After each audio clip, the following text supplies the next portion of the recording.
आम्ही अस्वस्थ आहोत. शिवसेना पक्षप्रमुख उद्धव ठाकरे अस्वस्थ आहेत. काय त्यांच्याने आमची चर्चा झाली आणि असं ठरलं आमचं साधारण की बहुतेक आपल्याला रामाचं परत बोलवणं आलेलं आहे. आम्ही यावं पुन्हा एकदा आणि या विषयाला तोंड फोडावं तिथे बसून. आम्ही स्वतः म्हणजे शिवसेना किंवा शिवसेना पक्षप्रमुख उद्धव ठाकरे हे सुरुवातीला राम मंदिर उभं राहत असताना ज्यांनी मोठी देणगी दिली 1 कोटी रुपये त्या काळात, ते आम्ही आहोत. त्याच्यामुळे आम्हाला त्या देणग्यांचं महत्त्व माहिती आहे.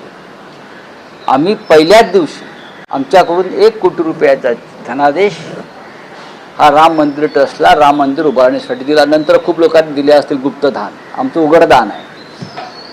या दानपेटीचे चोर कोण, त्यात कोणाचा हात आहे, हे पैसे कोण पळवतंय वारंवार, CCTV फुटेज का गायब करण्यात आलं आहे, याची चौकशी का होत नाही.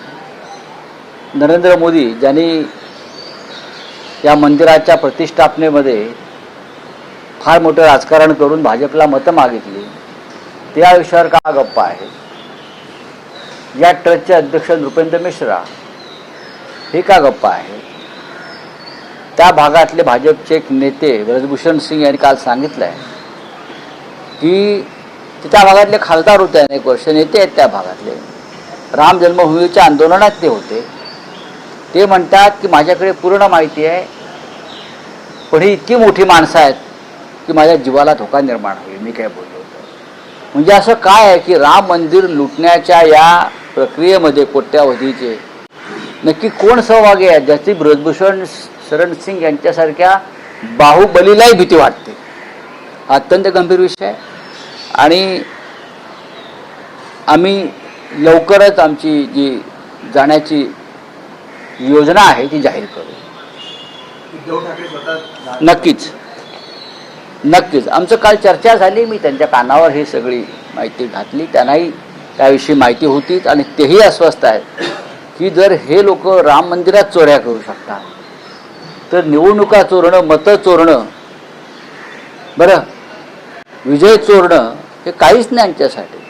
यांना राम मंदिरातली दानपेटीतले 5 कोटी चोरताना जर भीती आणि लाज वाटत नसेल तर मतं चोरणं, EVMचा ताबा घेणं, अख्खी निवडणूक ताब्यात घेणं, संविधान ताब्यात घेणं, याचं त्यांना काहीच वाटणार नाही. पण रावसाहेब, तुम्ही जेव्हा भूमिका मांडताना असं म्हणतात की खूप मोठी माणसं आहेत, ब्रजभूषण शरण असं ब्रजभूषण शरण सिंग सांगतात. तर समजा जर ह्या प्रकरणाची दखल घेतली जात नसेल तर शिवसेना उद्धव बाळासाहेब ठाकरे पक्षाच्या वतीनं त्या संदर्भात काही तक्रार नोंदवली जाणार आहे का?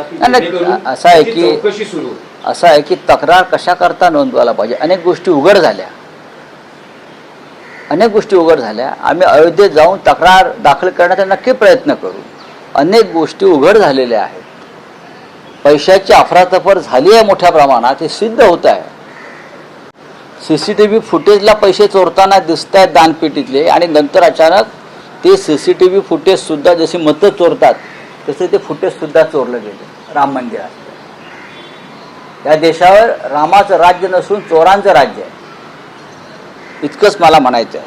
ठीक आहे, आणखी एक विषय बोला. संपला विषय, आता मी निघतो. हा विषय संपला, पण या आधी जो विषय निघाला होता विलिनीकरणासंदर्भातला 15 ऑगस्ट पर्यंत हे होणं अपेक्षित मानलं जातं. तुम्ही म्हणतात की तुमची काही माहिती आहे 15 ऑगस्ट कदाचित डेडलाईन नाही, पण त्या कार्यकाळात हे विलिनीकरण होऊ शकतं. हे मी काहीच सांगू शकत नाही. हा माझा विषय नाही. मी माझ्याकडली माहिती आणि माझं मत